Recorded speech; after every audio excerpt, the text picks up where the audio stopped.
Have y'all seen the Barbie movie yet? Yeah, okay, lie, yes or some no's. I haven't seen it yet, but I'm very excited to see it.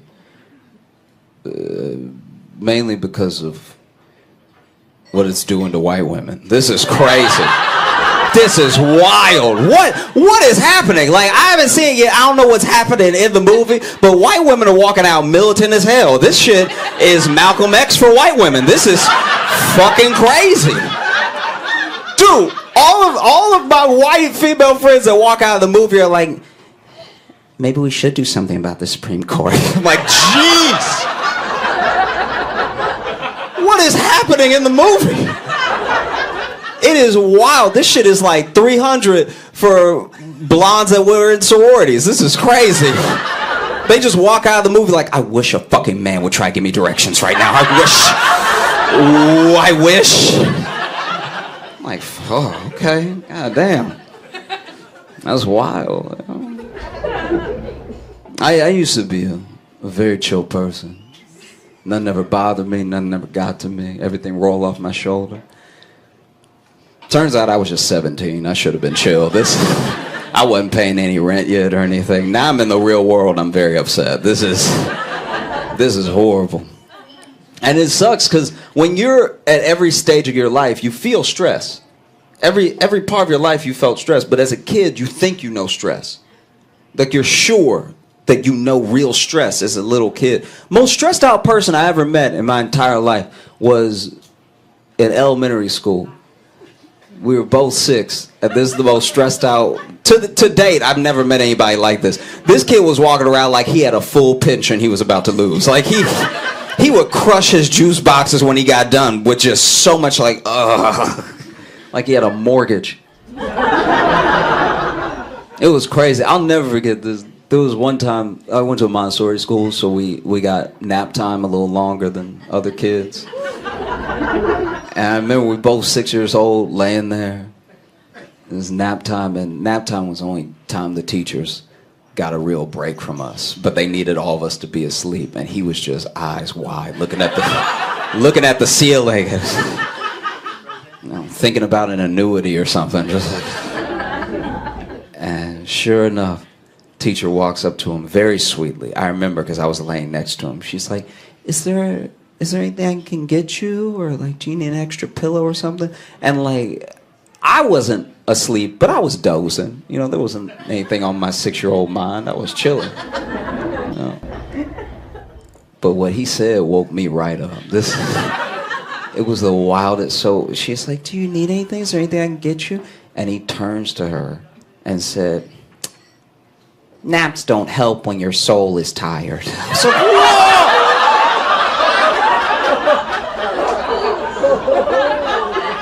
Little man, what have you been through? What's happening right now? Oh, it's terrifying. It was crazy. I went to college for design, and it's funny how when you're graduating college, right at the end is when they tell you could have not done any of this. It's like the dean is like shaking your hand and handing your diploma and whispering in your ear. It's like, you didn't have to. And I remember I was just looking for any job that I could get out of college, and I started working at a grocery store. And I told them that I majored in design, and they were like, oh, you can design how we put up the grapes.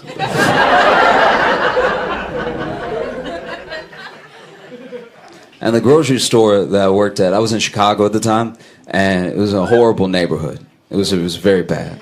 This was like an epically bad neighborhood. We had so many different characters because there was a clinic at one end, like it was like a methadone clinic, so a lot of people that were on or trying to get off drugs would just be around the store. And then there was also a mental facility, so the people who got out of the mental facility but didn't have anywhere to go would just hang out at the grocery store. So I was constantly in danger. I got used to it. And I remember we had this guy, he was a pigeon man. And my man, I don't know if he was homeless or not, but all I know is he filled the parking lot with pigeons. Pigeons love this dude so much. This nigga was usher for pigeons. I remember one time there was this guy walking into the store that, I don't know exactly what he said because I was putting up the cart, so I overheard something rude being said, but I don't know exactly what it was. But he was like, why don't you get a job, you piece of shit? Like, said something that was way too mean to just be passing somebody to walk in a grocery store. It was wild. Pigeon Man didn't do anything, just stood there chill. Got a couple pigeons here, a couple pigeons here. Just let it go. Rolled her after shoulder. And then the guy's walking out of the store. And this is going to make me sound crazy. I'm just telling you what I saw. All right? Basically, that guy walked past Pigeon Man with his cart full of groceries. And then Pigeon Man looked at one of the pigeons and went, and then the pigeon flew into the back of that dude's head. And I'm not saying this man talks to pigeons. I'm just saying he did that and then the bird did that. That's all. I'm just relaying information. Don't look at me like I'm crazy. I'm just, he went, and then the pigeon kamikaze the back of that dude's head. Almost knocked that man out. It was crazy. And then that's the other thing, too, is that there were so many characters that worked there, but then nobody warned me. So I just started working there. But when you work in a bad neighborhood, they don't make the people that come and frequent the store part of the training. They should do that. They should be like, all right, look, on Wednesday, it's going to be a nigga in a dress. He gonna walk in, he gonna start fighting everybody, all right? So you just want to take cover, right? They don't do any of that. They're just like, all right, and then this is how you fill out your timesheet. Like, they act like it's a normal place. It was not a normal place. And so there was one day where this dude, this dude came in, walked in very casually, stopped right after the sliding doors, took off his shirt, took off his pants, and went, I'ma fuck everybody.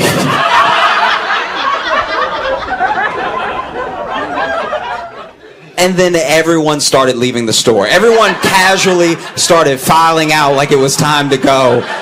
No one protested. No one even stood to see if he meant it. Everyone was just like, all right, should have got here earlier. I was ringing up a woman in my line, and this old, 80-year-old woman, I'm not even quoting her, she was like, fuck those grapes, not getting fucked today. And just keeps walking out. It was insane.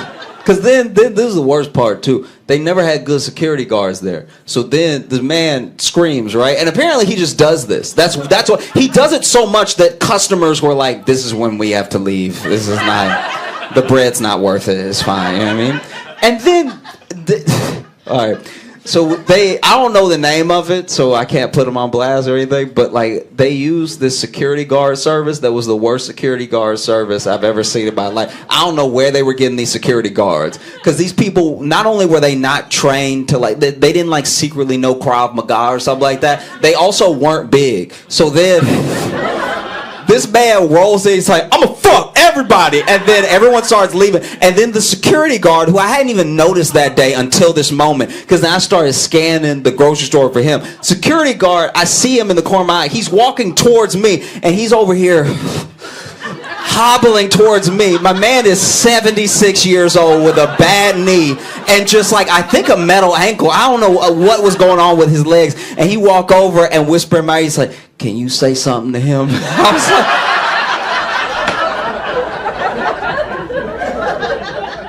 can I say something?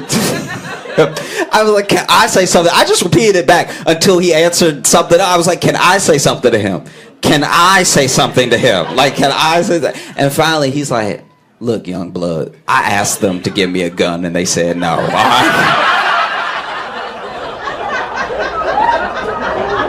They know I can't fight. I would have cleared all this out if I had my pistol with me.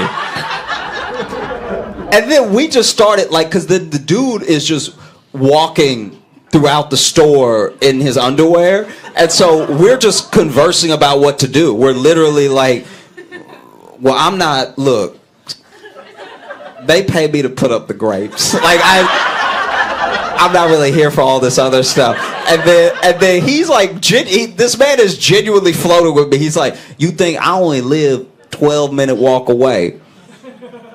should I go get my gun? Like, and then we can just, look, I can go get my gun. We can act like you found it, right? And I was like, no, why would I find your gun that's at your house? And then my man said, he said it was a 12-minute walk, but he's like, but you know I walk a little slow, so you're gonna have to hold him down for about half an hour. Because, you know, with this leg, you know, it's been troubling me. It's been raining and shit, so I can't move like I used to. So then I'm gonna go home, I'm gonna get the gun. I was like, it takes you 30 minutes to do a 12-minute walk? He's like, yeah, so it's gonna be an hour. Like, it's gonna be quite a while before I can come. But as soon as I pop him, I bet he'll never be back here again. I was like, are you even a good shot? Like, like, at a certain point, you start considering it. My man is just like walking down the aisles. There's no customers in the store. He left, but he never came back. Like, I don't know what happened to him. I think he quit. I think he quit when he got home. I think he hobbled home, and then he was like, nah. You all were great. Thank you so much.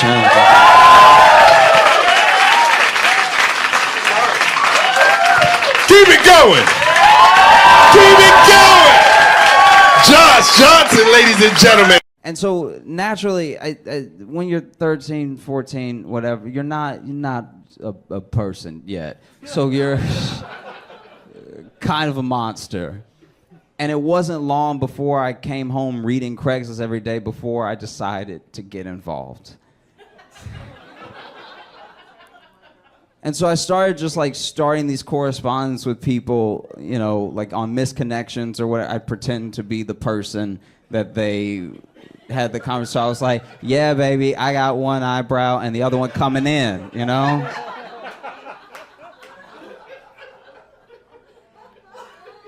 And I was doing it every day for like months. And then some people, I would give myself away by being too into it and they know it wasn't the person and they wouldn't respond. But other people, we get like a long correspondence for a while. And I remember one day I was, sitting at the computer, just really excited to get into it. It was just a Tuesday and I didn't have anything else to do. And this was a 2-hour window day, not a 1-hour window. And so on this particular day, I was just scrolling through all of Craigslist and I saw that there was an ad. The ad just read, "Join the KKK." Question mark.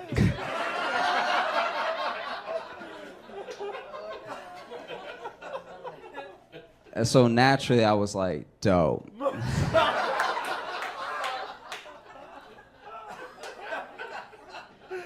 And so I started a correspondence with this dude named Dale. And like, I felt kind of bad because like, if you're hurting that bad in 2004 for recruitments that you need a Craigslist ad, then we must be making progress. Like,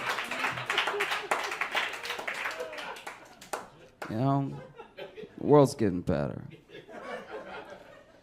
And so I talked to Dale a little bit, you know, just emailing back and forth. I was like, hey, what's up? I'm white. You want to chill sometime and talk? And by chill, I don't mean the way black people use chill. I mean actually go somewhere cold and hang out together as friends. And to my surprise, the next day, I had an email from Dale that was like, hey, great to meet you. You seem like a cool guy. And all of our correspondence for the first couple days was like the most basic, just like, oh man, you like Star Wars too? So do I as well. Like I couldn't be natural on the thing. Like I was so nervous every time I typed. But then once we really got like a rapport built up, he was like, we should meet. I want you to meet the brothers. And I was like, that sounds great. And I grew up in Alexandria, Louisiana, which if you've never been there, don't know what it is, you're doing fine. So I guess you don't need to. But there's this bar called Finnegan's. And I was like, hey, Dale, look, just meet me at Finnegan's and we'll sit down, we'll have a chat and everything. And then if you really like me, you can introduce me and the other brothers and we can all be a family. And so the next day comes, and naturally I don't show up. I don't want to die. I was never gonna. That'd be insane. No. But he hits me up the next day after school, and I should point out that like for 2 weeks I was running home mainly to talk to Dale. I wasn't even reading Craigslist anymore. I had 6 friends, and Dale was one of my best ones.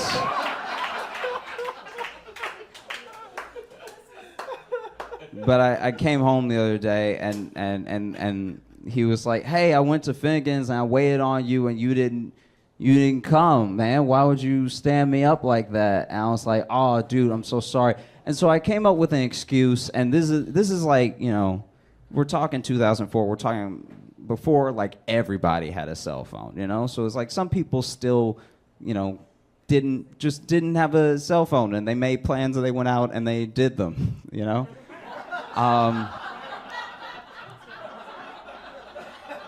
And so if there was a hiccup, you just had to roll with it because you couldn't just text someone like, hey, I'm totally not going to abide by the plan now. I've chosen a different plan. I'm letting you know now. So for a week, I just like kept getting Dale to eat and shop alone. Like, and each time I had a great excuse. Like each time I was like, oh, my mom fell, and like I just had to be there with her and everything. And every day he understood, and he was like, you know what, you did the right thing, brother, you know? And I remember one day especially he was particularly upset because he had come home, obviously come home, emailed me that evening, but I didn't see it till the next day. And he was like, you never came to Target. I was in Target by myself for 3 hours. I bought a popcorn maker. I don't even need a popcorn maker. I was just in Target by myself and bored, and I was waiting on you. Now I got a popcorn maker in front of me, and what are you going to do about this popcorn maker? And I was like, bruh, I'm so sorry. And by bruh, I do mean shorthand for brother, not the way that black people use it. I'm so sorry. I just, you know, my girlfriend, she tripped. And it was always women falling. Like, I'm surprised that he never caught on. Every time it was like, oh yeah, my great aunt just hit a stair. Or like just the worst lies. That's a 14-year-old idiot. And even now, I'm like, wow, like, I was alone with a computer, and I just catfished the Klan.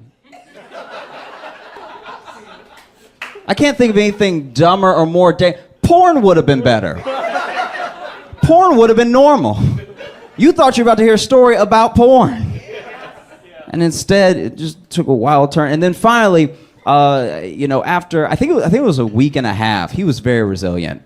They must be hurting for numbers.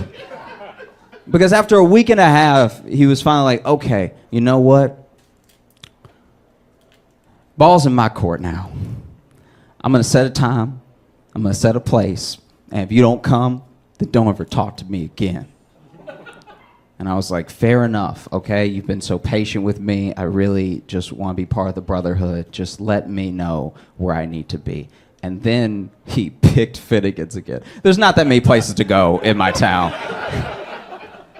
And naturally, I didn't show up. I didn't hear from him again.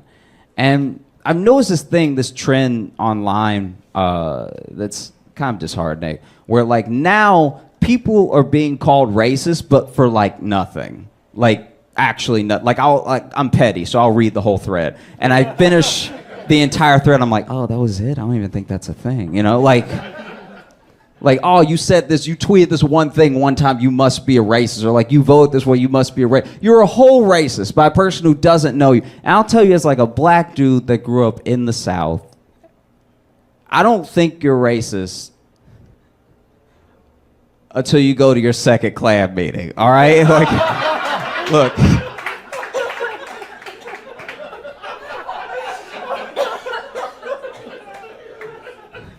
Because maybe the first one, maybe your buddy Dale just invited you to a barbecue, all right? Everybody loves barbecue, okay? You get there, there's delicious barbecue. There's dry rib, there's sloppy, it's all happening. You see somebody put on a white hood, you're like, I don't know, costume barbecue, that's a little odd. But you just keep eating. There's corn on the cob, there's collard greens, there's brisket, there's pulled chicken, it's all delicious. And then there's a burning cross in front of you, and you're like, I'm already here.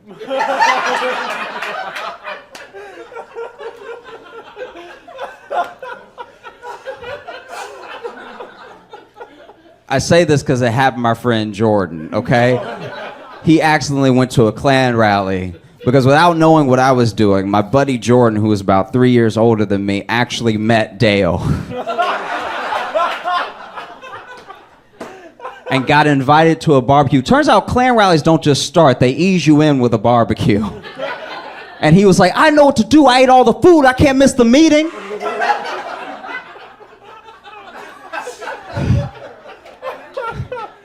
So he stayed for the entire Klan rally and went home immediately, called me, I came over, we talked about it. Turns out a Klan rally is exactly the thing a Klan rally is like. There were no spoilers.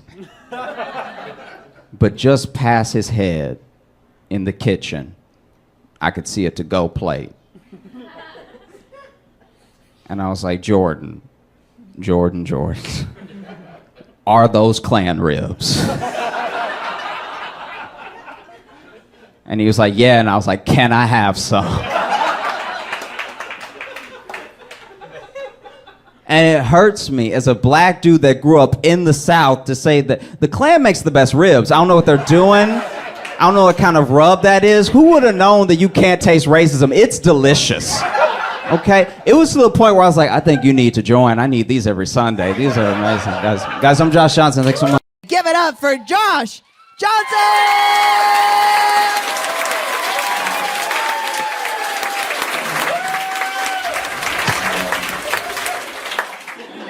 Before I came here in San Francisco, there was a pirate.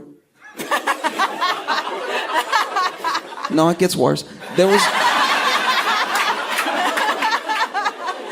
was a pirate threatening a tourist from Brazil with a blowtorch, right?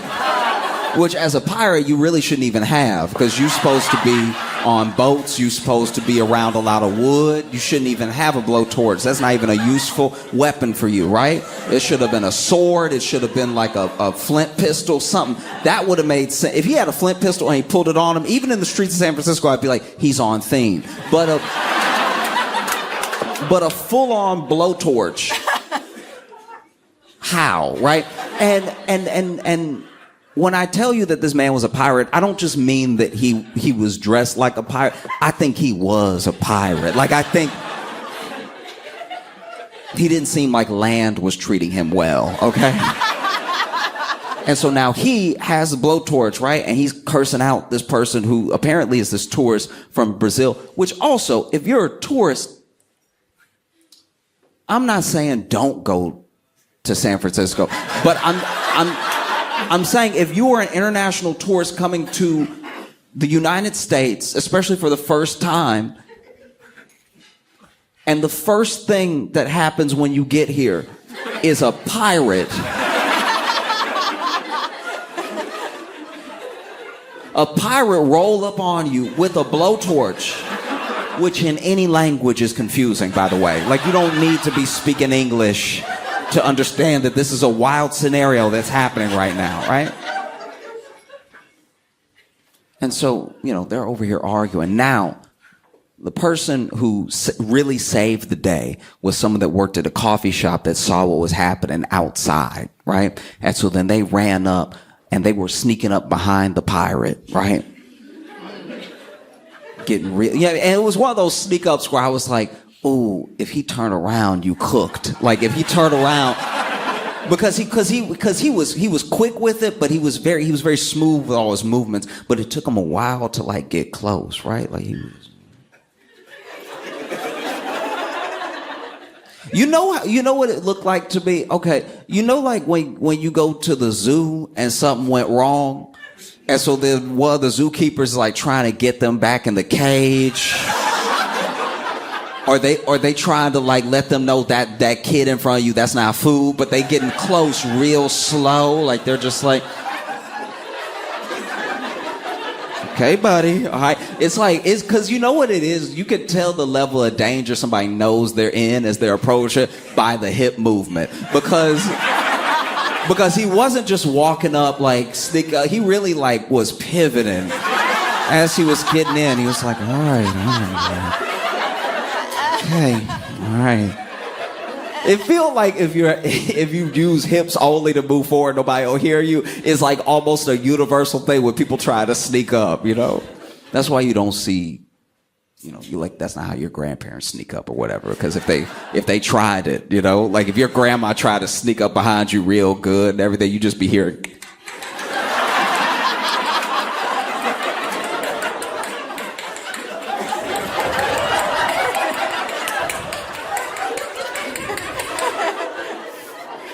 So she's like, I'm gonna have to lean, right? But anyway, this dude is like sneaking up behind him, getting real close, and in an instant, snatches the blowtorch and runs off, right? So now we sort of neutralized the main threat. But the pirate was like, you think I need that blowtorch? I'm a pirate in San Francisco. On the streets in 2024, I don't need weapons. My presence alone is a threat. And so then somebody's filming the whole thing, which normally I'm like, why do people do this? Why do people film instead of help? You know what I mean? Like, why do people just from afar and then they're filming and this is another person who could have been helping that because that guy's sneaking up by himself. He's just, you know what I mean? But then, as someone who watches all the videos, I do get it. Like, I do. You want to criticize it, but if it wasn't for this guy filming, I wouldn't know this was happening. This didn't make the news. It's just regular San Francisco 5 p.m., right? So then, you know, sneaking up, snatches the blowtorch, runs off, right? Now, as he's running off, now this was almost cinematic. You couldn't have planned this better. Because as the coffee shop worker who was running off with the blowtorch passes the camera, like right as his head passes the camera, you see that the pirate had already started punching, right? So it was just boom like that, right? Now this guy tries to roll with it, and he had good form, especially for a tourist that is being approached by a pirate. I would have just been hit. I would have just been like I don't think I would have moved. Like, this dude really rolled with the punch. Now this is when the two nudists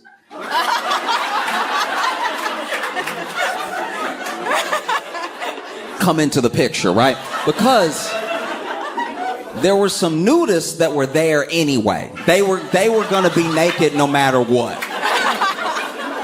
So when the two nudists come up, they're like, this is what we do.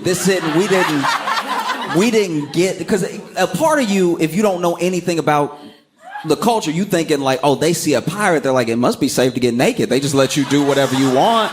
So they were naked anyway, right? So then one of the nudists sees what just happened, sees that this tourist has been assaulted by this pirate. So then he run up and come in with his, it was really beautiful sequence, because basically the pirate was like, bow, right? And then the nudist comes up and it's like, bow. And then when the nudist swings, okay, so the nudist hit so hard that he did lose his footing, right? So then him and the pirate both fall. And now this is the first point in time where the pirate looks like somebody in this scenario is more uncomfortable than me, right? Like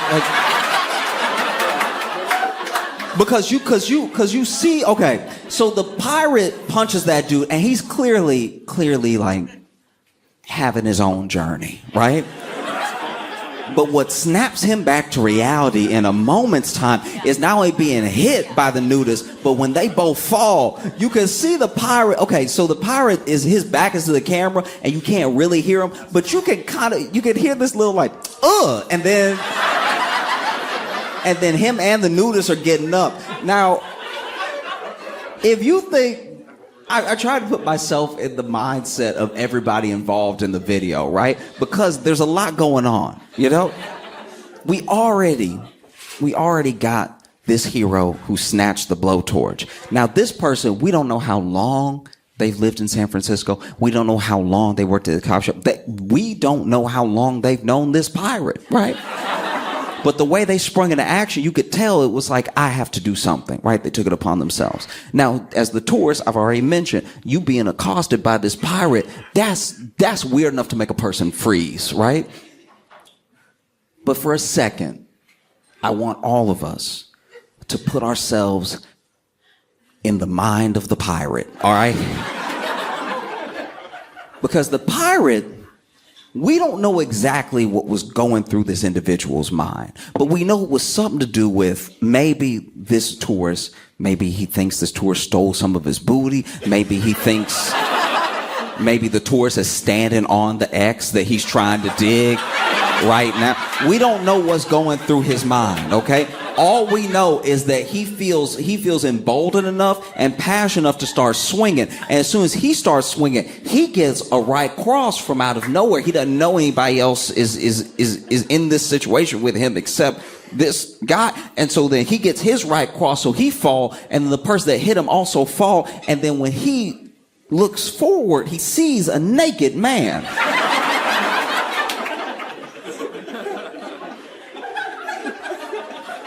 So you can see, even on the pirate, like, oh, I didn't sign up for this. This is too much. Wouldn't that be funny if the pirate was like, I'm a Christian, I don't really...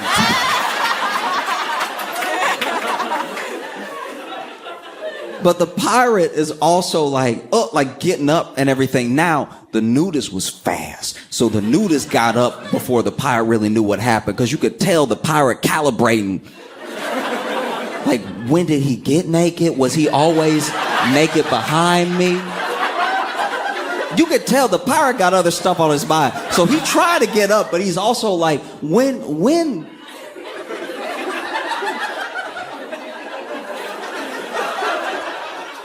did this guy... And so then the nudist gets up, and the nudist tries to get another lick in before the pirate can get up, because to be fair to everybody involved, you don't know how quick and strong this pirate is, right? Like, is this a PCP pirate? Or is this a meth pirate? Or is this a crack pirate? We don't know. There are categories. And we don't know which one he falls into. You got your first lucky shot on him, and that didn't knock him out, so now you're in trouble, right? So the nudist gets up quick, and when the nudist, okay, he goes to do this thing that you really only see happen in like bus fights, where the pirate's still on the ground, and he tries to do a little like, wow, like he tries to do like an uppercut as he's getting up, and I think he misses. He either missed or it didn't faze the pirate at all. He probably got hit and was still like, where did this guy come from?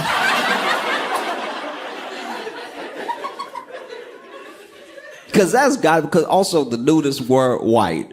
And so it's on top of seeing a naked man, you just seeing like, you seeing shades of pink coming at you. Because you got to remember, this dude is ready to fight. So you're not in a regular fight with another dude. Like, also, by the way, I'm pretty sure if I remember the video correctly, the tourist has not left, but he has taken...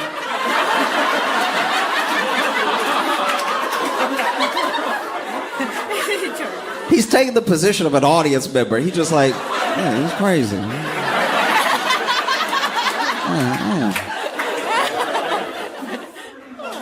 And so then the pirate tries to get that extra lick in, and I think he missed and everything. And then the pirate, they have a couple more little scuffles, because you can tell that the pirate trying to like fight, but he's not trying to get too close.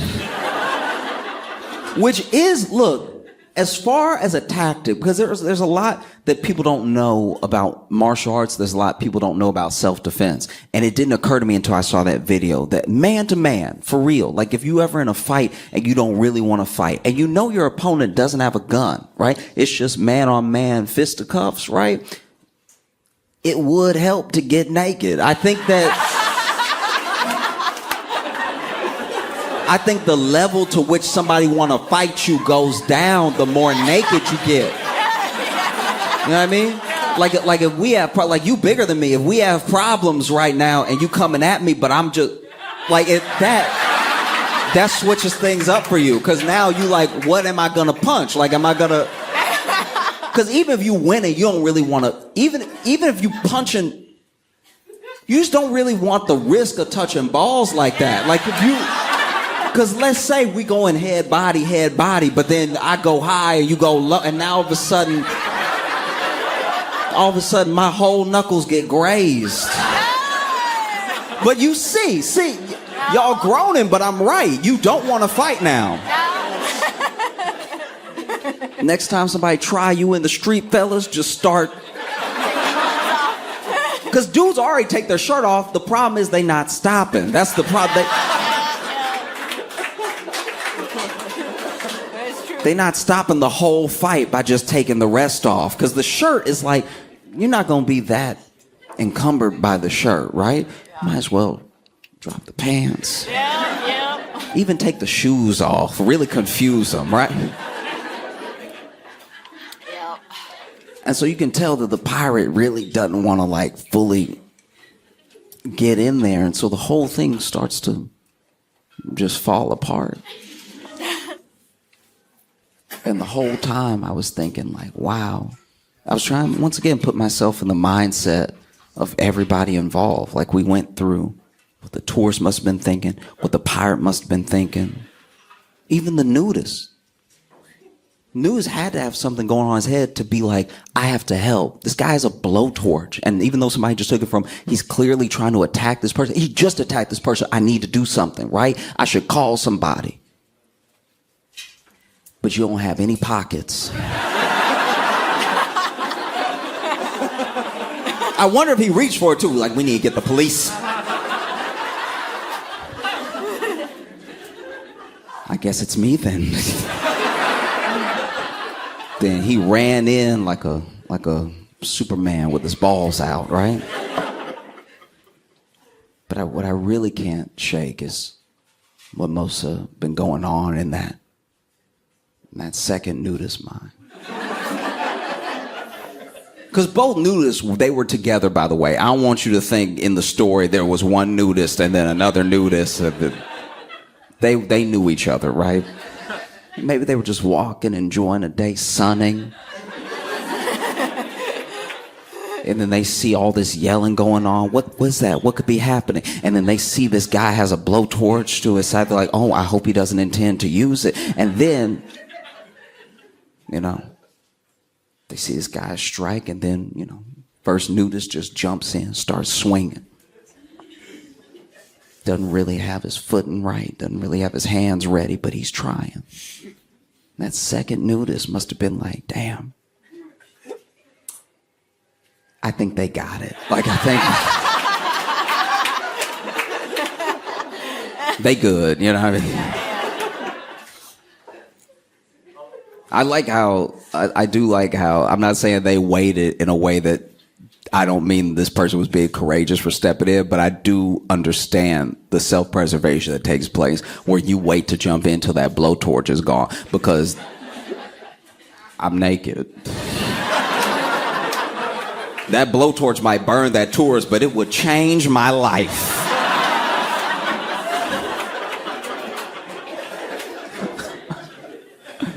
Yeah. No, it's wild stuff. Oh, I always want to say real quick, thank y'all so much for coming to the show. Thank y'all for being here.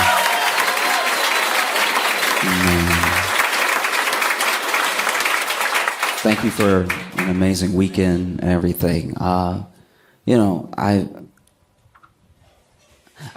know, when when y'all might have seen me for the first time or anything, or what maybe video it was. I've been posting to YouTube for like a year now, and I started it a year ago where I was just like,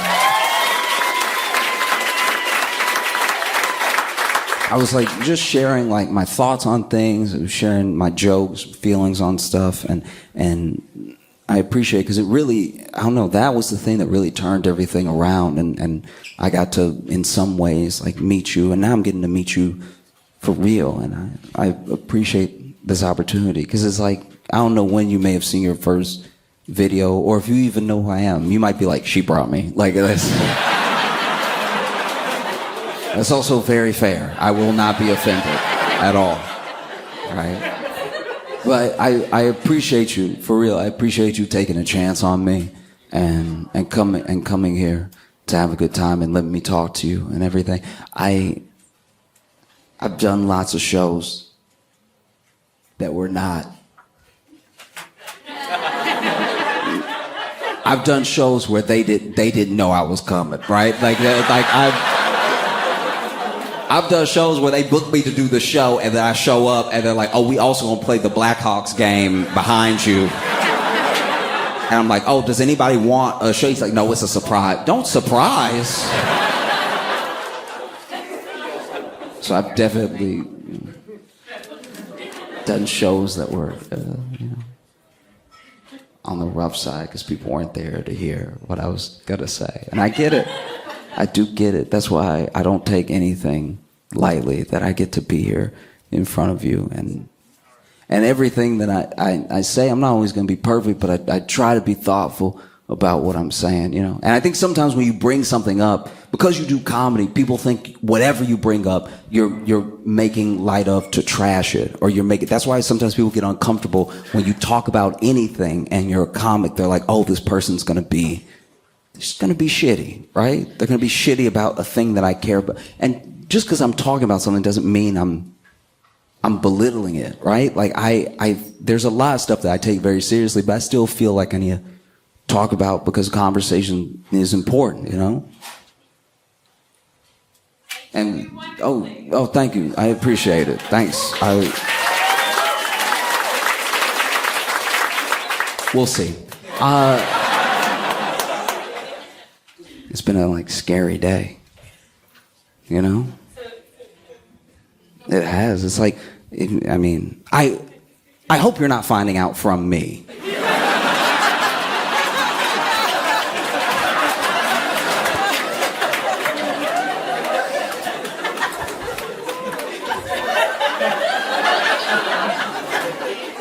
But someone at a rally, someone. Don't do that. I'm just telling you what happened. At a rally, someone shot at Trump while he was doing his rally, and I still don't know. There's so much we don't know, but some people say it was a bullet, and some people say it was glass, but either way, he got a cut over his ear, and the person that was behind him got shot, and they died. Right?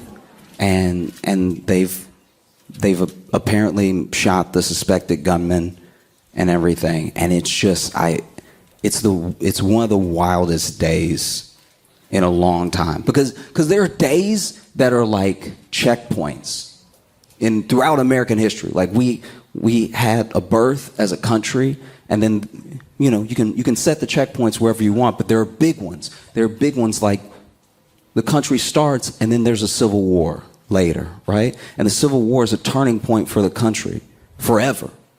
You know what I mean? There are people that even now say like we're more divided than ever, and I like to remind them that we did have a civil war. Yeah, I mean, like then ever, then you need to read a history book. Then ever. Ever? No, not ever. So you have something like the turning point that happens due to a civil war, which even now, even to this day, hundreds of years, there are people that are hundreds of years removed from the people leading up to the civil war that were in their family, that they still have differing opinions on like the Civil War, why it happened, how it went down, what should have happened, right? And then you have Lincoln's assassination. That's another turning point for the country forever, right? Because once things are put on the table with time, they're never taken off. There's always something that could happen, you know? And then you fast forward more, and we've had turning points. We've had really scary days. And people can belittle it as much as they want or whatever, but we've had times where we're like, oh, are we a country anymore? And so you see those moments like that, right? And there are people who are even now, they're afraid, right? They're afraid that there's going to be another version of the Civil War, right? Because the people that hate people so much throughout this country for whatever political affiliation for whatever they say. This is the thing about being online as well. When you go around, you know, I go everywhere. I try to go everywhere. And I'm trying to meet people everywhere. And when I meet these people, almost all the people, and some of them are having a bad day, some of them have had a past, but most people, pretty pleasant, right? It's easy to forget that online. Because online, people have the safety to be a troll, and there's also bots. So you could go through your life and bump into people all day and have nothing but beautiful experiences. But then you get online and you post a picture of yourself because you're happy about, you know, maybe something that you bought and you look good in. And there's all the comments under it. Why are you wearing that skirt, bitch? It's like that is happening in real life, but that is not real life. Right? The people that you meet in person are real life. The people that you meet every day, that's real life, right? So I'm not saying it's real life as in it doesn't matter. I'm specifically saying that, like, the grace that you give in person is that's our better nature. That's what we would hopefully have all the time. It's being online that makes people monsters to you before you meet them. You look at those pinpoints, and there are people that are worried about us falling into the trap of another civil war, like so much hate, right? And I personally don't think that's going to happen. I'm not just hopeful. I actually don't think that's going to happen because if I'm being honest with everyone in here, we don't have the grit.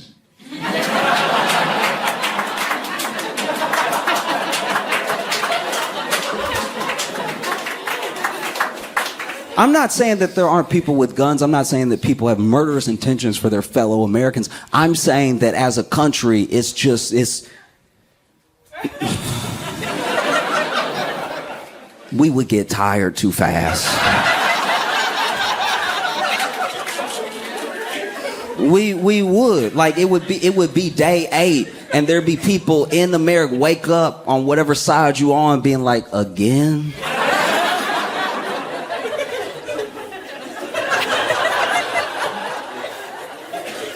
No, I'm not saying that violence is impossible, and I pray it doesn't happen. I pray even more now that it doesn't happen than I did before, but I think that it's not going to split up the way that it did. You got to remember, the country was full of colonies, and travel was difficult. So when the country split and we had our full-on civil war, it was a different time, truly, right? And now you have family that lives here, you have family that lives over there, you have family who's moving.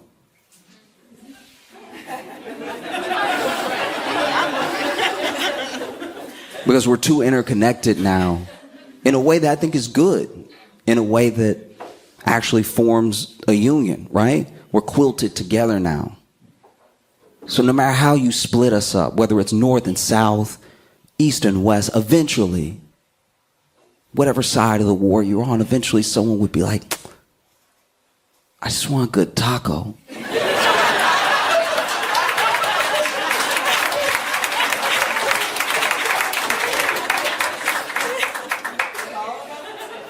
You know, I believe what I believe in, whatever, but I cannot have another bagel. I am stopped up. For my health, I can't do it.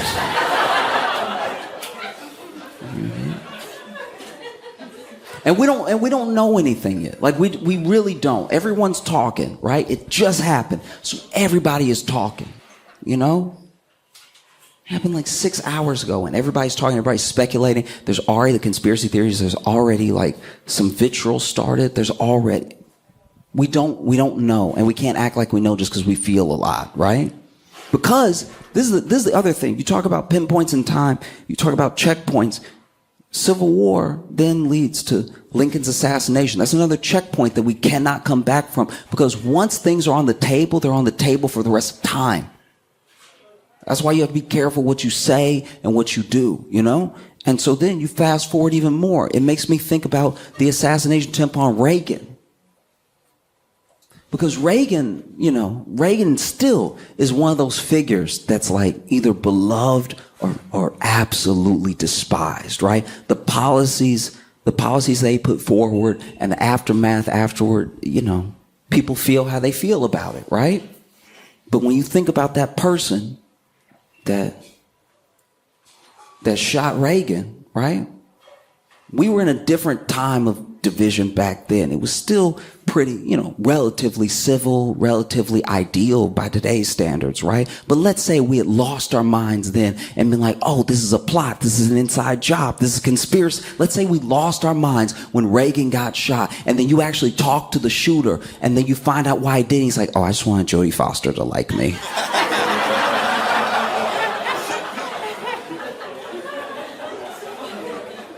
Imagine that, though. Imagine if we had lost our minds. Imagine if we had had some sort of civil war, some sort of backlash, some sort of retribution over here, all for somebody who's like, did Jodie Foster see it, or just trying to find out what Jodie doing? That's my thing. That's my sincere hope, right? I'm hopeful, and I hope you know that I pray for all of you. I pray for all of us, like I do. And even if you don't subscribe to whatever metaphysical subscription you hold, right?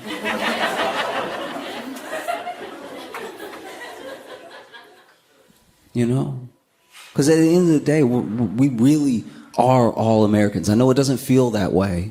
But every one of us, just by the reaction that y'all had when I told you that somebody died, you know that we all still have our humanity. We don't want to see anything bad actually happen to anybody, because you don't know that person. You don't know anything about the person that died today, but you know that they were an American, and you know they were a human being, right? And so I think that what I've decided when it happened, and I can only speak for me, I'm not going to tell you what to do. No matter anyone listening to me, you can do what you want. But when I saw it happen, I decided in that moment that this right here is where I'm going to plant my feet, right? I'm not going to let this make me radical one way or the other. I'm not going to lose my mind, because we don't know. And two, the humanity we show to each other just in passing, that's really important. And honestly, all this is going to be funny again in a minute. I haven't forgotten. Like, I didn't forget. Like, I wasn't like, let me get him with the yucks, now lock the door. Like, I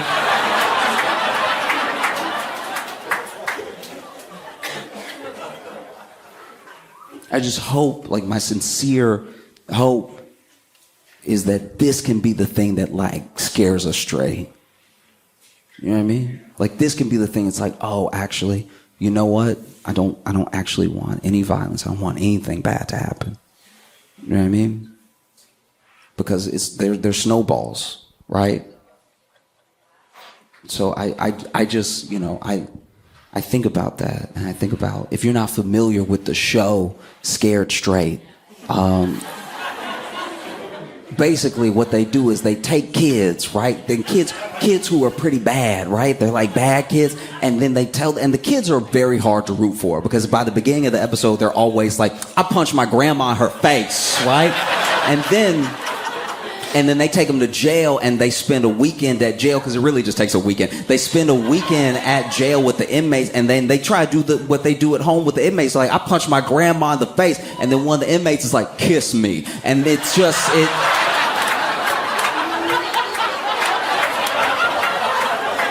it changes, right? It changes the vibe. And I'm not saying it works for every kid, by the way. I'm not saying that this is a foolproof thing. We can talk about child psychology however you want, but I'm saying for the kids that it does work for, it was actually something bad happening that woke them up, right? It wasn't just me coming to my senses one day. It was like, this is rock bottom. You know? You don't just wait for rock bottom. You don't just try to fall until you find it. You can decide it for yourself. This feels like granite. I think I'll stop here, right? But I also know that, like, sometimes if you don't say anything, if the thing goes unsaid, people think it goes unthought, right? And if you don't reach out to people don't know you care about them. I care truly. And people are going to feel the way they feel about me or feel about me talking about this, but I care about every single American in a serious way. We're a country, and we're a country of people that are different. We're a family of people that sometimes hate each other. That's what family does most of the time.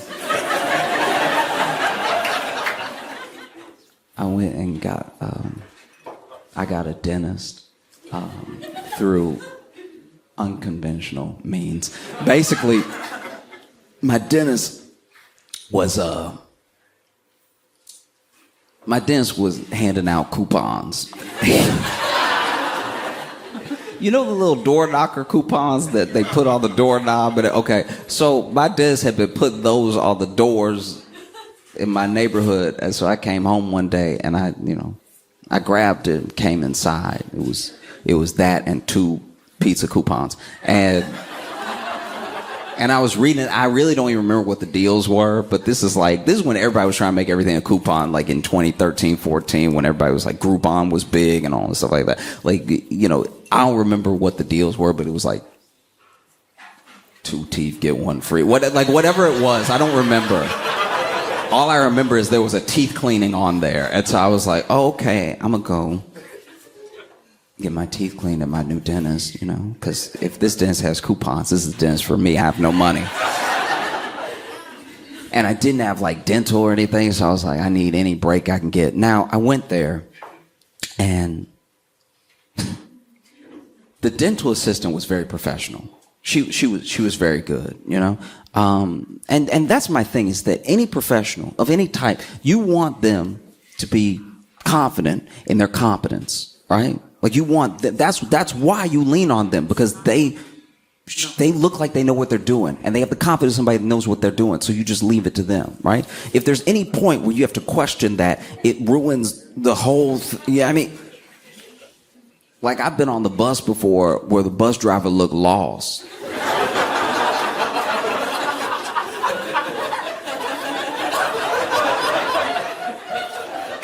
And I'm sitting, I'm like, why is he checking his phone? Like, but I'm in this dentist office. The dental assistant is amazing, and she's very quick, and she's asking me the question. They even do the X-ray of my teeth, where they put the thing in their mouth. They're like, doo, doo, doo, doo. That's your teeth, right? Like, she did all that stuff, and then my dentist comes in, and my new dentist, walks in. And he is very clearly missing a tooth.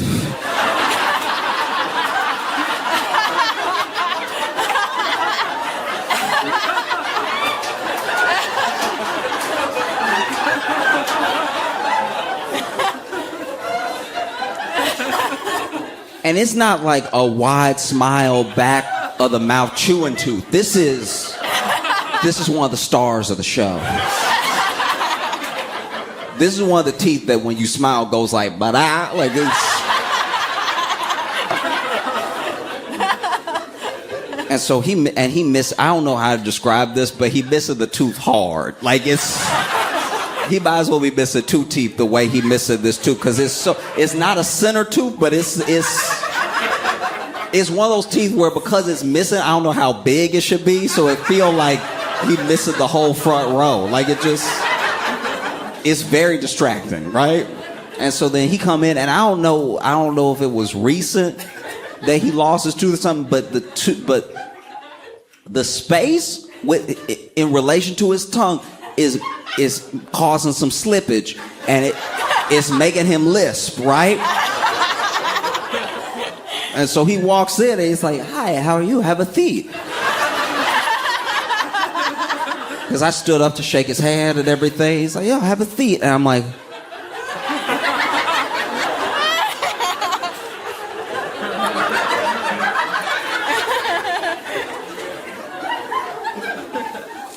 and then this dude is like, so he's sitting next to me, right? And he's talking and he's asking me all the questions. And then so, "How much do you floss?"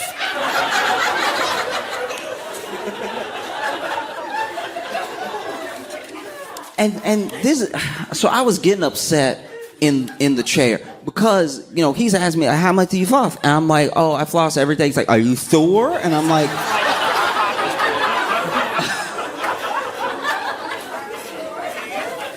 I got so upset. I didn't say this out loud. I said it in my head, but I was like, okay, but which one of us is missing? You know what I mean? Like, how dare you question what I'm doing over here when I'm working with a full set? You know what I mean? Like that's why. Are you sure? Like, I was like, that's unacceptable. Because he was getting snippy with it, which I didn't like. That's attitude, right? And so then I'm like, yeah, I'm sure. And then I don't like how he's going about it, because you know how the dentist, well, sometimes the dental assistant will do it, but sometimes the dentist specifically will go through with the floss again and go over the dental assistant's work if they didn't feel like they did it right. And then he was grabbing all the tools, you know, like the little sharp, little poke, the tools of the devil, right? He was grabbing all of them and he was in my mouth and everything. And I don't know how to describe this, but I don't like, he being rough with my mouth, you know what I mean?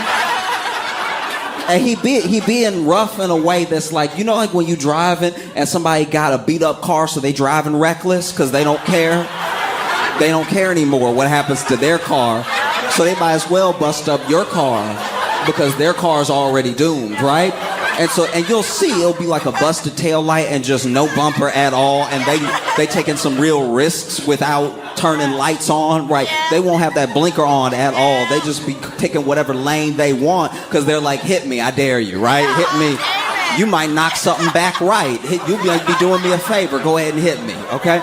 And so that's how he's being in my mouth, because he's really like going hard, and then he gets to the tooth on me that he missing, and he really give it a, and I'm like,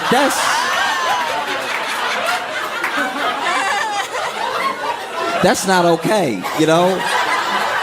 Just because it's over for you doesn't mean, like I still have a future, you know what I mean? Like, how dare you do that? And so then, you know, I don't know if it's because I'm young and I'm just like not really thinking, or because I'm awkward in a lot of social situations anyway, but finally I was just like,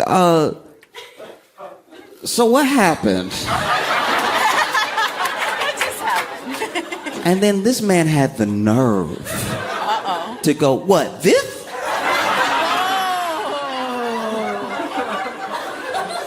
What else could I mean, sir? "No, there's something on your lip. No." He's like, "Oh, this?" I was like, "Yeah." And then he takes the tools out, you know, the little hose that they have in your mouth, and just sucking up all. Puts that to the side, puts the tools down, puts his hands on his knees, and goes. Got sullen, right? I felt bad for asking. He got really quiet and sullen. He was like, "I hoped you wouldn't notice."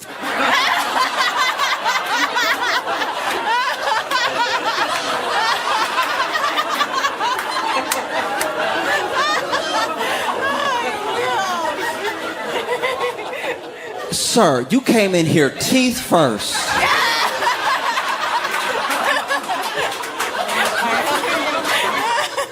Smiling in my face, and you thought I wouldn't notice.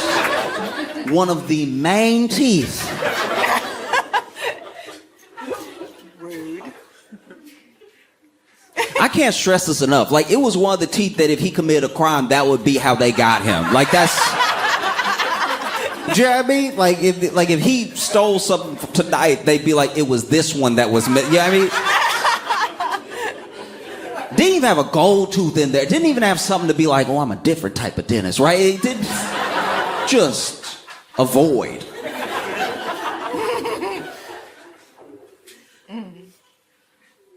And it was big enough I could see through, like I could see his throat. Like it was...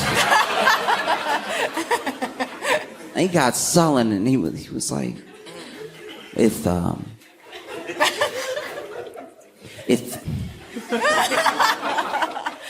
actually recent. I was out with some friends.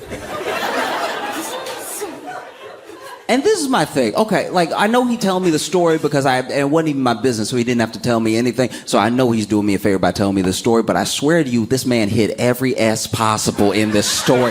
He didn't avoid any of them. I was like, what are you doing right now? Bro, every single S? That's crazy. So he's like, so I was at Buffalo Wild Wings. I was out with some friends, and we were watching the sports on the little sports center they have with all the TVs and everything. There was one of my friends that I hadn't seen in a very long time from college. It was very serendipitous, and I was like, that...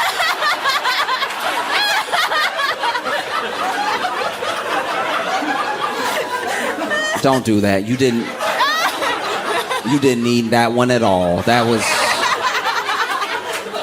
You could have said fortunate. That...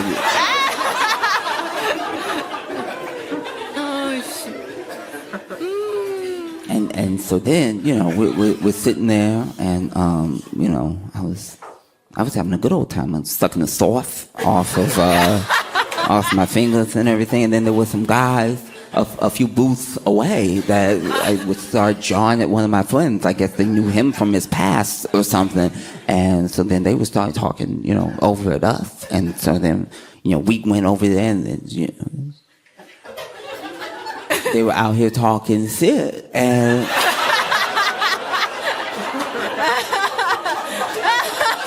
it's like truly some of the most Chicago shit I've ever heard in my life, because these like out here talking shit, and then, you know, I went ahead and I popped one in their mouth, and then he popped me right back, and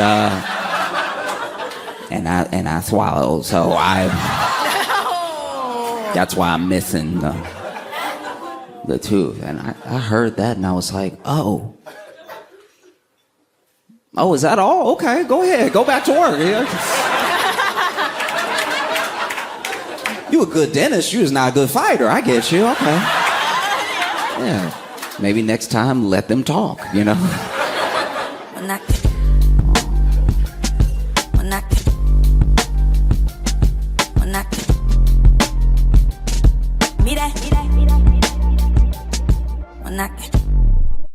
I'll tell you what, though. I've been listening to some of Beyonce's album, the new album, the country one, and everyone has what feels like a lot of feelings. Like, some people are like, this isn't country. Some people are like, what a beautiful country album, you know? So, and some people are just interested in it because they feel like someone as big as Beyonce making a country album brings people back to at least some semblance of the history of, like, black origins within country music, right? Because and I don't expect everyone to know. I didn't know. My friend was telling me all of this stuff. I didn't just know this offhand. My friend was telling me that a lot of the instruments that come from early country, because like a lot of country comes from bluegrass, and so some of those bluegrass instruments were instruments that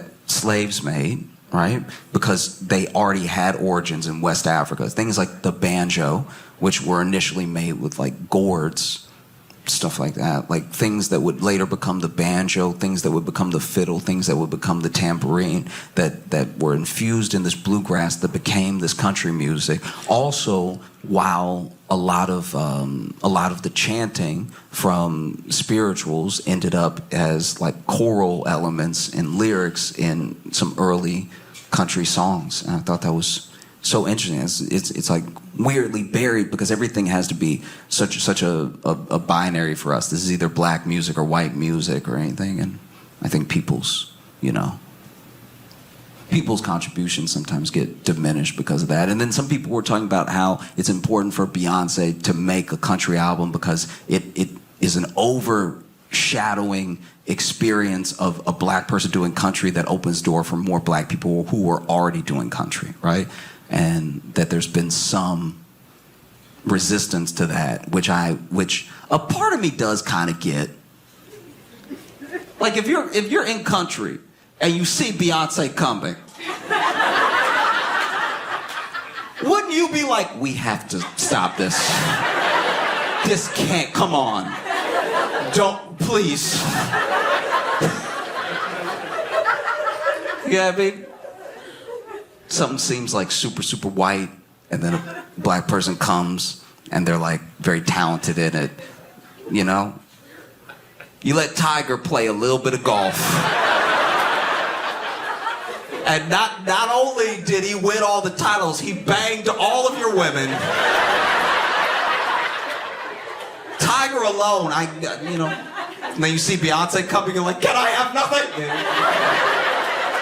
So yeah, that's where the resistance is coming from. You know. But that's why I find so fascinating about the origins of a lot of music in America. So much of that music comes originally in some aspect from slavery, whether it's like blues, country, you know, there are rock elements, there are jazz elements. It's amazing that this horrific thing, this really horrible thing, what the people that it happened to turned it into, is some of the most beautiful things that we have. I think that's incredible. I really do. I actually think about it a lot because I don't think that everyone would be able to do that. Like, what if the roles were reversed?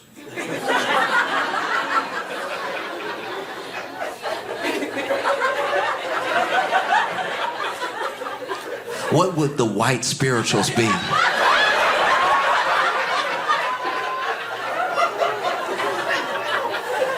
Because we can't take this lightly.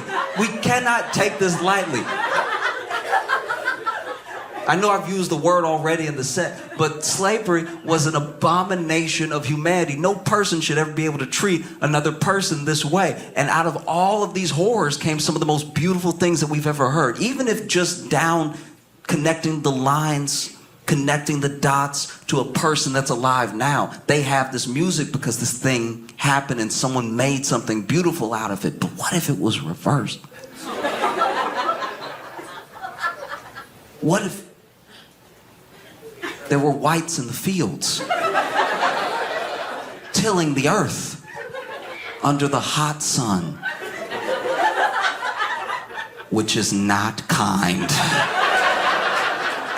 to white backs. And as they are tilling this earth, they're trying to find something in all of this devastating trauma to exhale their hurt in as beautiful way as possible to build community among themselves. And they're tilling the earth as hard as they can, right? And then in the distance you hear, just a small town girl.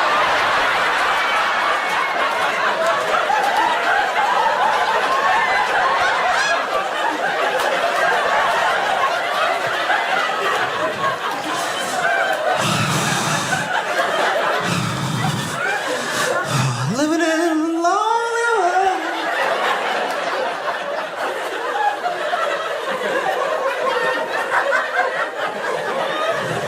She took the midnight train.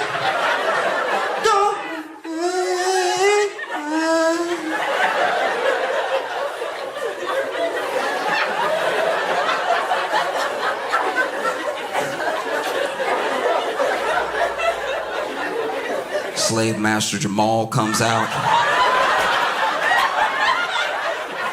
What's that bullshit I hear?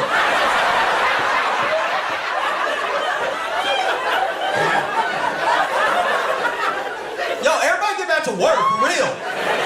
Ain't nobody playing with y'all.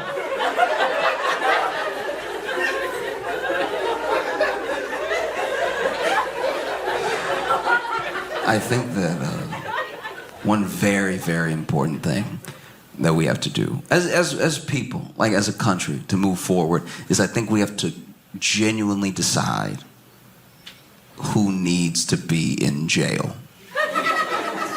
Do you know what I mean? Because this is my thing. We can all agree that you do need jail. Like, we've all met someone that was like, this feels like jail behavior.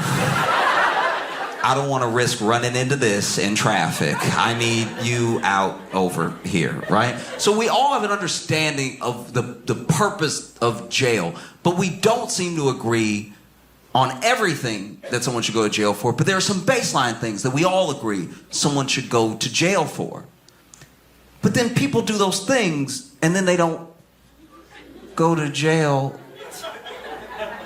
And then people do other things. Things that we say are very bad. Things that we say you should go to jail for. And then they go to jail. And then we do change the law while they're in jail.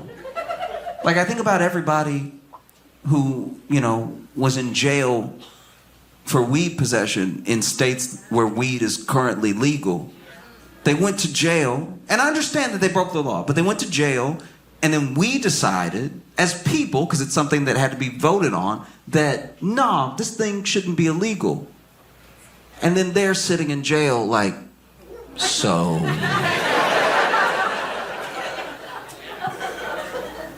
What about me? Oh, no? Okay, I'll stay. Wow. Like, I had a friend who went to jail for, weed possession, right? And he did have a lot. He had quite a bit on him. He had, I'll call it an entrepreneurial amount.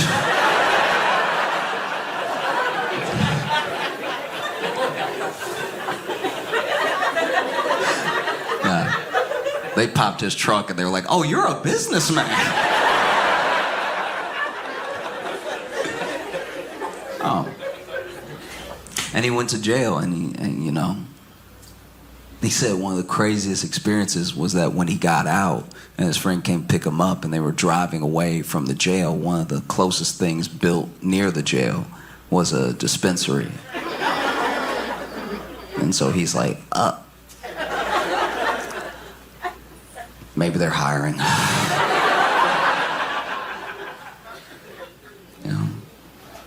Because we all know people, in theory, who should be in jail and aren't. You know what I mean? We've all worked with somebody who we know is crazy. Somebody who is like, if anybody gonna shoot up the job, it's gonna be him. And we all know, people in different departments are like, have you met him? Stay away. Don't make eye contact. He crazy, right? Then you go home, you watching Hulu documentaries about true crime and stuff, and then you watching a documentary like, that's everything Kevin do. I guess we just have to wait for him to do something jail-worthy, but all the general habits he does have. I had my own experience. I was at a diner, and I was eating, truly minding my own business, and then there was this guy sitting across from me, and the guy sitting across from me got his meal, and he had soup, and I want to be clear, he had a spoon. That's very important. Everything I say next is unnecessary because he had soup and he had a spoon, all right? Everything required, soup and a spoon, he had it. God gave him everything he needed in this situation, a soup and a spoon to go with the soup. And rather than using the spoon like any normal, maybe tax-paying citizen, this man grabbed 2 forks, shoved them together, dipped them in the soup, lifted it up slightly, and was slurping it while maintaining eye contact with me. And as he did, I was like, lock his ass up. If he doing this, he doing something else. It was crazy as hell.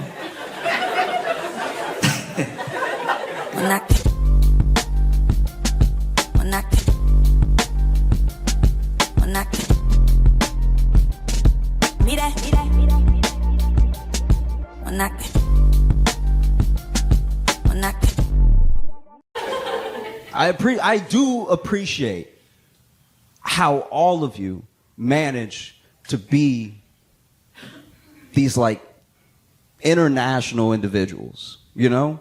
Like y'all care about things that are happening in the world, and you consume all this media that is not yours. You don't have to if you don't want to, right?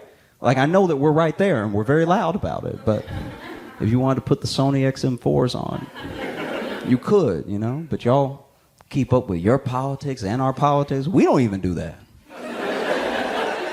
It's pretty wild. Like I'm sure y'all have seen Mitch McConnell freezing up.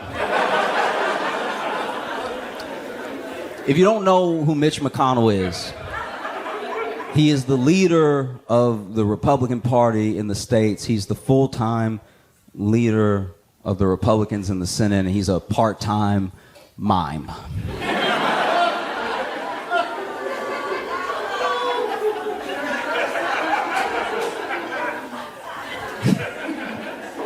And I know you're wondering, you're like, how is this happening? We're wondering the same thing. How is this happening?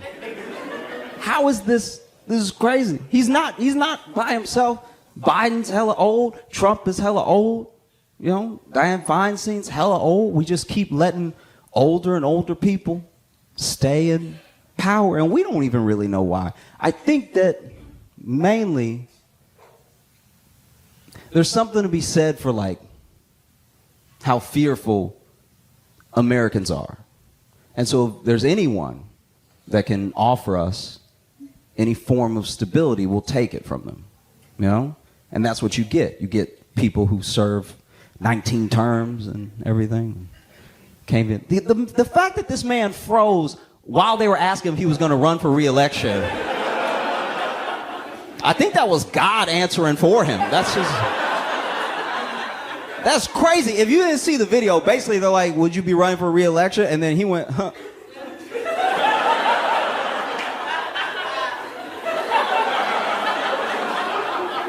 He looked, for a split second, he looked just like Jim from The Office. He was like...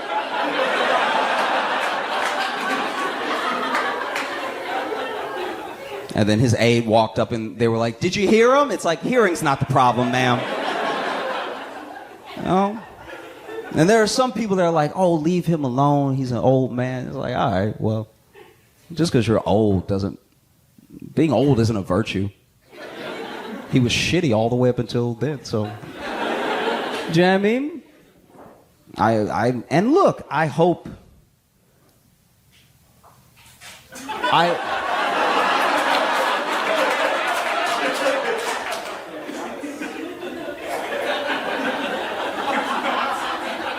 How do I word this?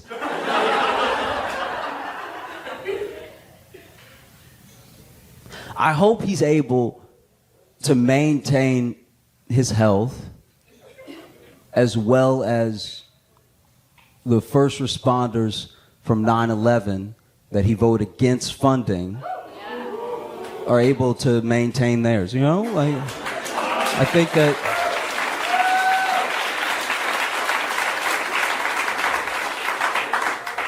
it's weird. It's an odd thing. It's every time he freezes, he looks like he looks like he's seeing. It looks like he's seeing all the black people he ever tried to stop from voting. Like it's like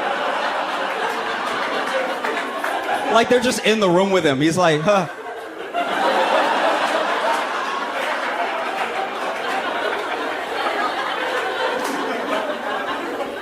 That is a lot. And I know you're wondering, how did this happen? How did we get here? How do we end up staying here? Because he's not the only one. I'm not even picking on Republicans, really. There's old Democrats. There's Democrats that you're like, how is this the person? Surely someone else believes what they believe and is like able. Do you know what I mean? Surely, right? And I don't think that the U.S. is just a fearful country. I think that we have this reputation. They talk about how baseball is the great American pastime, but it's not. It isn't. The great American pastime is arguing. We love to argue so much, a lot of people want a redo of the Civil War. Like, that's how much we love to argue.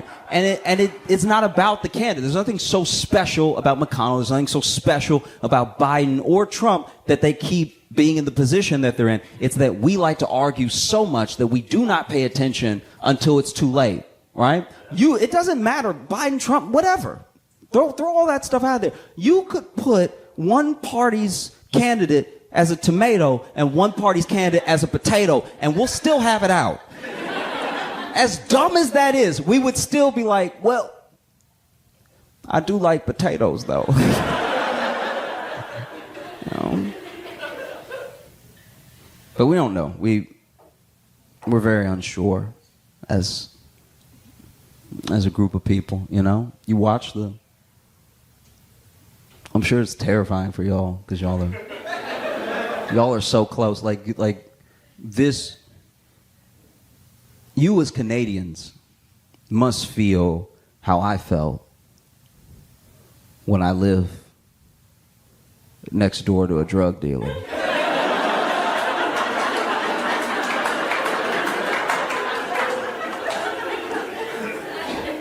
Had nothing to do with me. It was none of my business. But I don't know. You'd hear stuff through the wall, and you're like, am I in danger?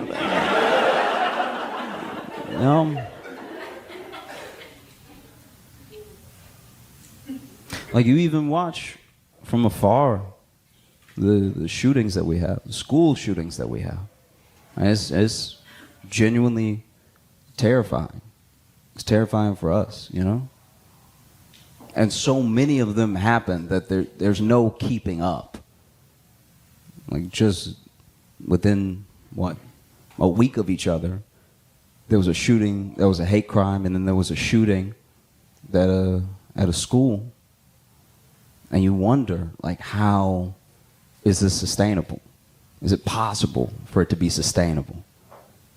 You know? You take a country that has this much crippling student loan debt, and you carpet bomb it with a bunch of school shootings. It's no wonder we don't like to read. Shit feels dangerous.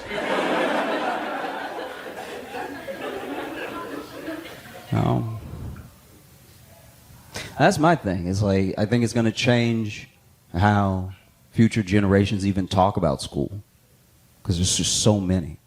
It's not this like uncommon occurrence. And like, they don't all make international news because, thank God, not 13 kids aren't dying every time, but it's, you know, it is happening. It makes me wonder if 30 years from now, there's going to be a kid who turns to another kid.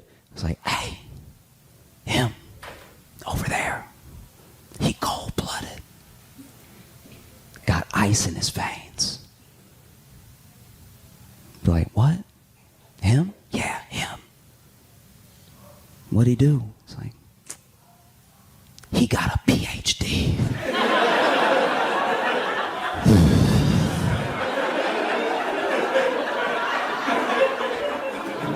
He went to school every day.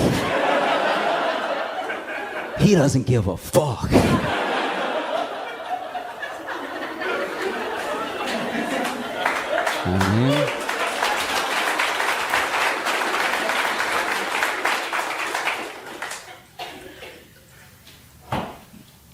I've been trying to make more friends. This is the thing. When you were young and you were have a lot of friends, you think that you're good at making friends, but there's a chance that you're not. There's a chance that these friends are just from convenience and proximity, right? Because then when you get older, when you become an adult, you see how hard it is to make friends, you know? It's hard, whether you're trying to date someone or make a friend, it's incredibly difficult to walk up to someone and make something out of thin air. Because that's what you're doing when you're building relationships. And we're not always receptive to it, you know? We think that we're good at making friends. We think we want more friends, but sometimes it's not the day. I got too much on my mind. Or don't talk to me here. Or it's impossible to know. Huh? Like if somebody rolled up to you right now like, damn, man, I like your glasses. I like your hat. What you doing later? You'd be like, get the fuck away from me. I don't know if it's drugs you taking or drugs you need to be taking, but get away from me. I've been trying to make friends. I've been trying to make friends at the gym. Because that way I'll have a spotter. So I won't gym alone. If you don't know what a spotter is a friend who lets you believe in yourself too much.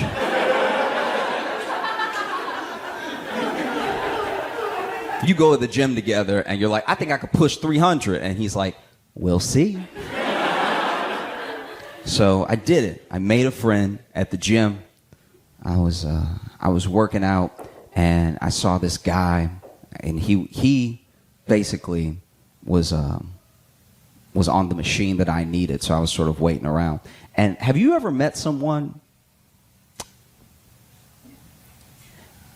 Have you ever met someone that has been to so much jail?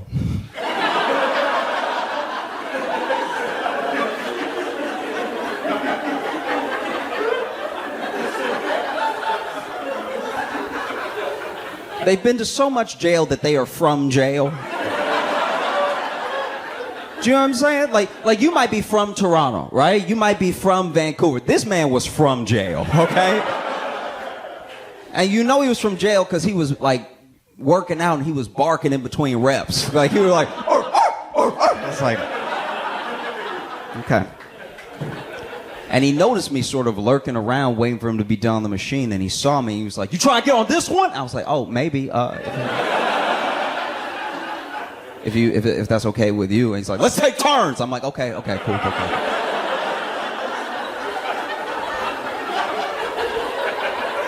And so we did. We took turns, and I did my little like,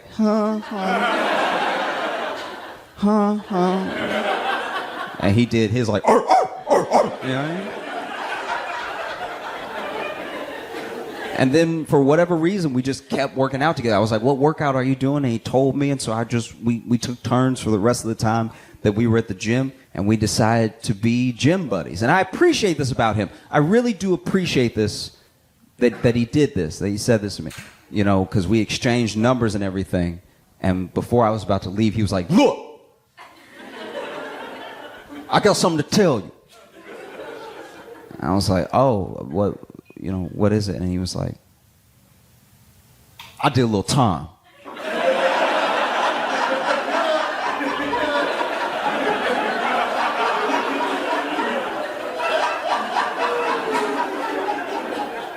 Have you ever had someone tell you something that they thought was a secret?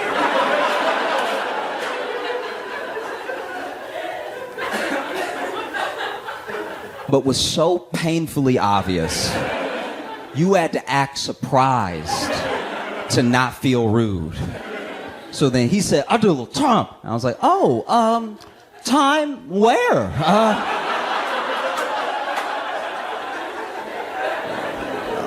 Time like abroad?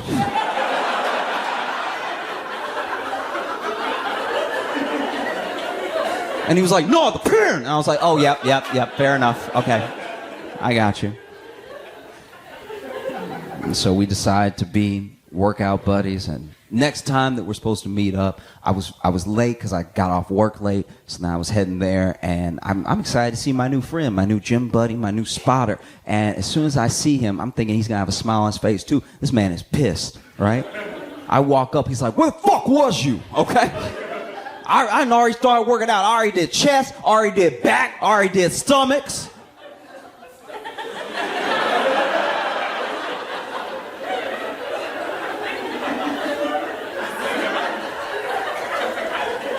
I was like, do you mean abs? And he's like, that's what I said, nigga, stomachs. I was like, yep, you're right. Apples and oranges. Fair enough. So, we started working out, and it occurred to me that, like, if I really want a friend, the other thing that we do that stops people from being close to us is we, like, have little departments and categories for every friend. And sometimes we try to keep them there. Specifically, oh, I want you there. This is as far as I want the friendship to go. And then we wonder why we don't have anybody close to us. Because we didn't give at least everyone the chance to maybe be that close person to us. So I was like, if I'm going to be friends with this dude, I got to be his real friend, not just a gym buddy, his real friend, right? Because this is just a personal thing. I'm not trying to put this on anybody, but I genuinely believe that if someone does a crime and they go to jail and then they get out, it should be done.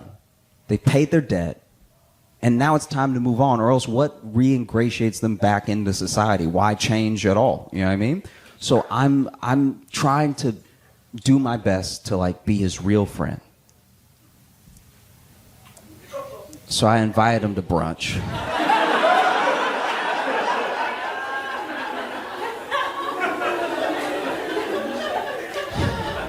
And Saturday comes, right? And he shows up to the brunch spot that I picked out, that I told him to come to, with the biggest brown bag I've ever seen in my entire... I didn't even know they made brown bags this big. It was a brown bag, might as well have been a garbage bag. This was crazy big, and it had a huge Tupperware of lasagna in it. And I was like, oh, why'd you bring that? And he's like, it's brunch, isn't it? I was like, yep.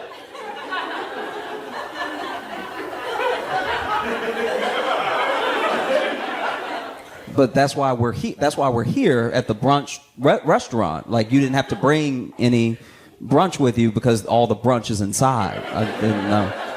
And he's like, that's not what you said. I'm like, I understand. I didn't tell you not to bring anything. That's my bad. I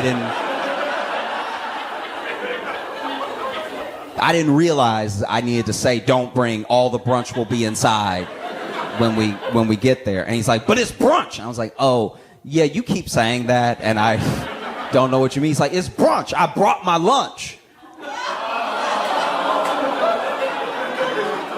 And I was like, oh, this dude went to jail before brunch was invented. Okay. Cool. But my man loves $13 mimosas. I know because I was paying. After he finished one, he's like, let's get another one. I was like, well, let's implies both, but yeah, whatever. Okay. But it's great. It's a great friendship to have because, honestly, this dude,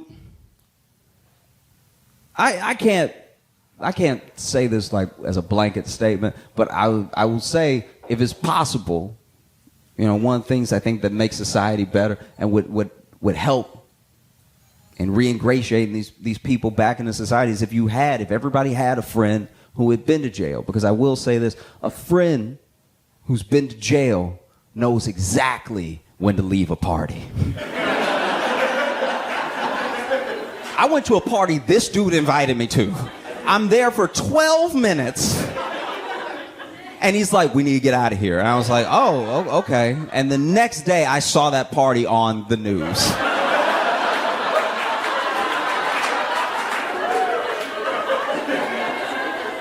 I was like, wow, he could smell it coming. I was learning to swim. I was in the beginner class, but there was like an advanced beginner that I should have been doing in this swim lesson. But because I didn't say anything, have I told you about this before?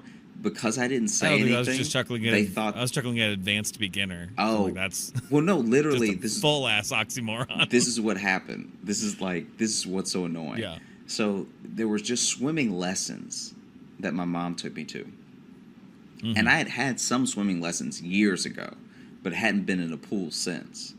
And so I was a beginner still in my mind because I was like, hey, if I'm still this nervous to get in the water, I'm not an advanced swimmer, And so then I get in the water, and at first the teacher's like going over the rules in the pool and everything, just like watch out for each other, don't kick each other, like no, dunking each other, like just everyone was getting this lesson. Then she was like, okay, the kids who can swim this much come with me. The kids who like can't swim at all go over there. And so in my mind, I'm a kid who can't swim at all, Mm-hmm. And so I go over to the other direction, and then when I when I get over there, it's just a bunch of tiny kids. So it's me, this like 14-year-old, and then all of these like itty bitty babies getting now, swim be honest lessons. though, how much bigger were you than them really? They were like 4. Oh, okay. They were like 4 and 5. And I'm like 14. Right. And so the lesson starts, and they're like, we're just going to blow bubbles under the water. And in my head, I'm like, I've done all this. Like, what is this? This doesn't make any sense. And the other kids were like doing like half laps on the other side of the pool, but we're like going under the water just a little bit and blowing bubbles. And like, it felt like I was in a Lamaze class and I was the baby. Like, it was so embarrassing. And I didn't have the wherewithal to quit the lesson or to leave the teacher. Because the teacher is just, the teacher's acting like I need to be over there. And then we do the whole lesson. And then there's this one kid who I guess is just, I'm definitely the odd kid out. I'm the only one over here as old as I am. And this one kid who shouldn't be over here either, because he's like 5 or so, but he's like swimming in place. And so I'm like, who's going to get this kid? This is insane, right? Like, this kid's like a little mermaid. And then he looks at me as I'm like doing whatever little kick exercise we're supposed to be doing. Because how they have you, when you're getting a swim lesson, they'll also have you grab the edge of the pool and do some kicks and stuff, like to learn how to push yourself and everything. And I'm pushing, and this other kid next to me, the little like 5-year-old kid, is also pushing. And he just looks at me and he goes, "So what's wrong with you?"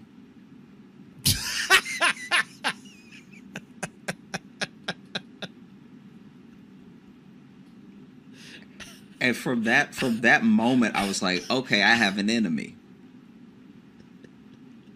Like, I have a mortal enemy. I don't want anything good for this kid.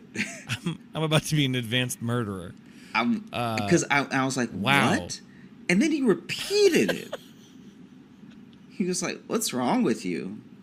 What's wrong with you? And I was like, so what's wrong with you? I was like, what? And I'm like, what do you mean? And this is as I'm kicking. And he's like, you're like a grown-up kid.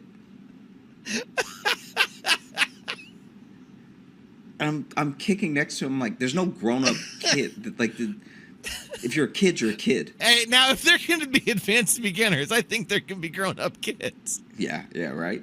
And so... Sorry, I'm just having fun with all the oxymorons today. So then he's like, why aren't you over there? And I was like, because I can't swim like they can.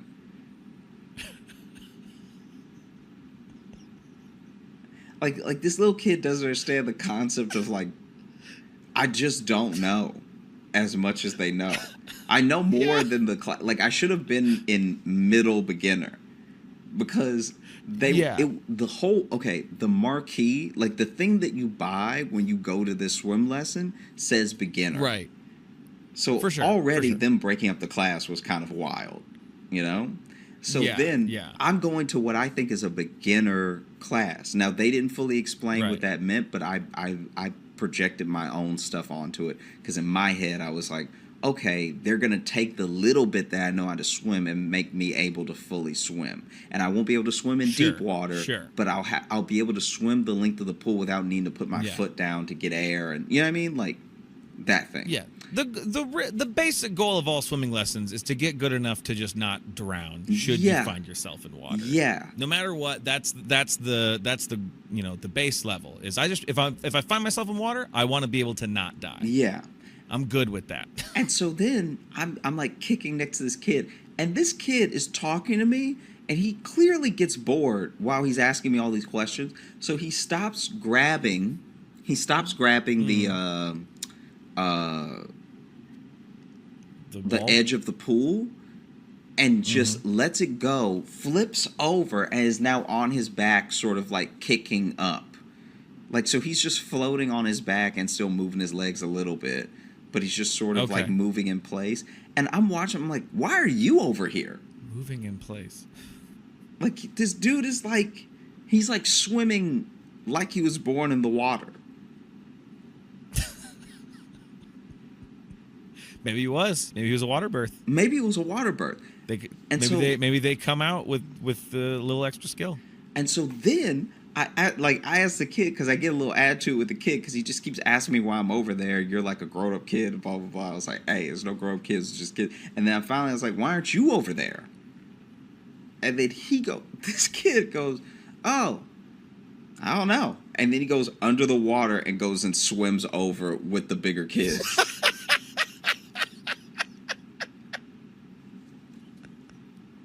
Wow. You reminded him that he was a great swimmer. Yeah. He, in the moment, was like, oh, you're right, I'm very good at this. Whee! Here I go. He shoots out of the water like a dolphin. And he didn't go under the water like, oh, let me get my bearings and then go swim. This kid went backwards like he was in a swim competition. Like he just doubled over in the water and flipped and then started swimming. Like he was a dolphin. I hated this kid so much. And so then the lesson ends. And I can't remember my mom took me there or my aunt took me there. But whoever took me there, I get out of the pool and I'm like, why did they have me with the little kids? Like I knew how to swim more than that. And then she was like, I don't know. I was waiting for you to say something. Like, because they stayed for the lesson.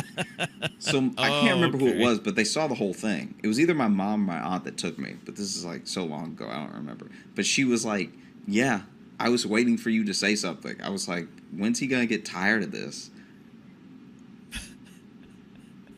And then, okay, so then where the pool was like a snow cone cart.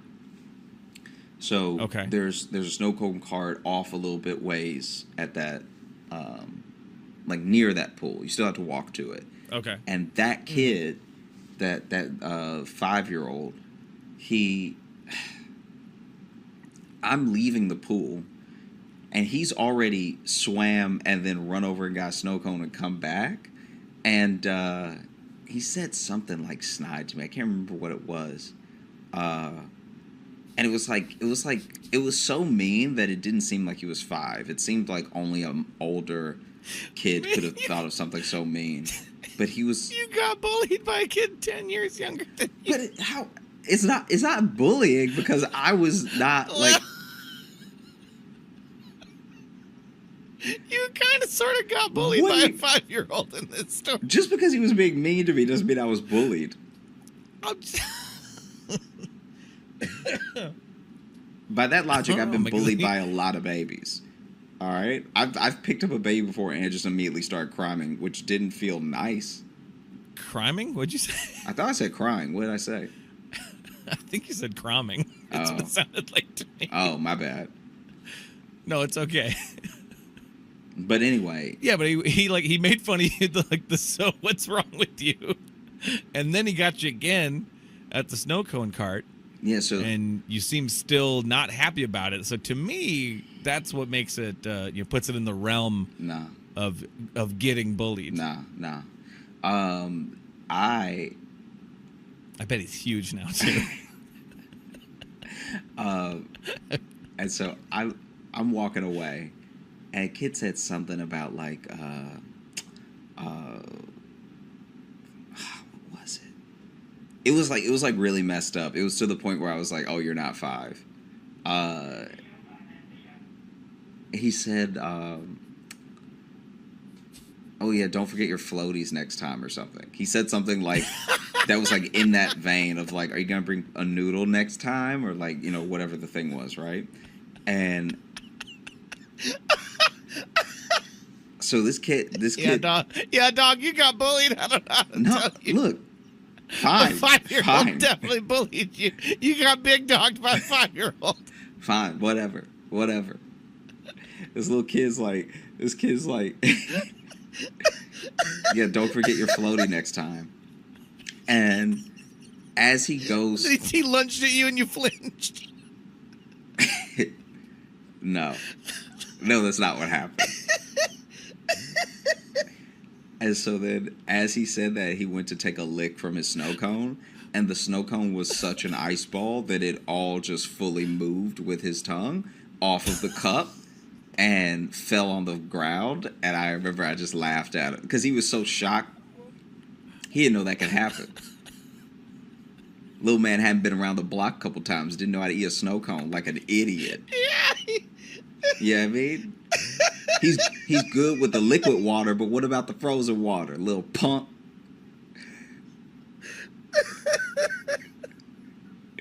All right. I'm glad gravity told him what time it was, you know? And so anyway, he licked the snow cone. It fell off. He's such a fucking idiot. Me? What did I do? No, In this story, I didn't do anything. No, but I love you because you talked about like swift comeuppance, but it took so long for him to get comeuppance. What do you mean it so wasn't long? Really... What do you mean so long? He said the thing, and then he took a lick, and then his that afternoon was ruined. That was the second thing, though. He'd already bullied you earlier. But it's swift comeuppance when you do a thing and then a thing happens. You're taking it as if it's the whole entirety of the situation.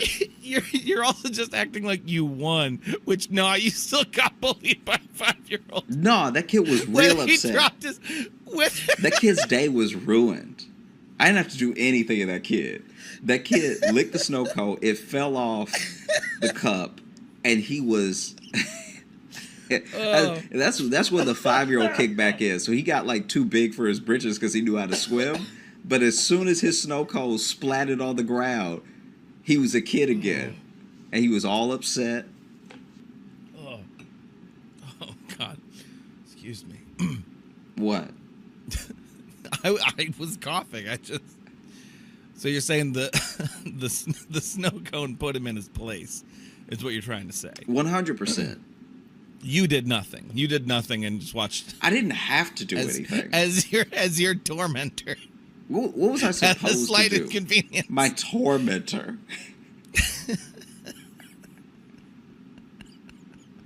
The slight inconvenience. Hey, this wasn't a neighborhood full of money. That was his only snow cone for the weekend. All right, that's fair. Yeah. That's fair. At least he got to feel like a big dog next to you. Nah. Even him out. I was chilling. Yeah, you sound real chill about it. I was chilling. I was so happy. Oh. Just splatted. He had a bunch of blue all over his legs like an idiot. He looked so stupid. It got on his swim trunks. I don't know. I just laughed at him. It's also really hard for me to imagine the story just not as you now either. It's really hard. I'm not really imagining a 14-year-old Josh.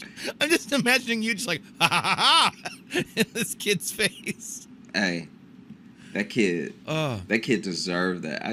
Oh man, that's so funny to me that he like, you could see on his face he got real upset. Like he didn't even, the bully was gone at that point. Like you want to say he bullied me? Any sort of bully in nature just melted away, and then he was a kid who wanted to cry because his snow cone hit the ground.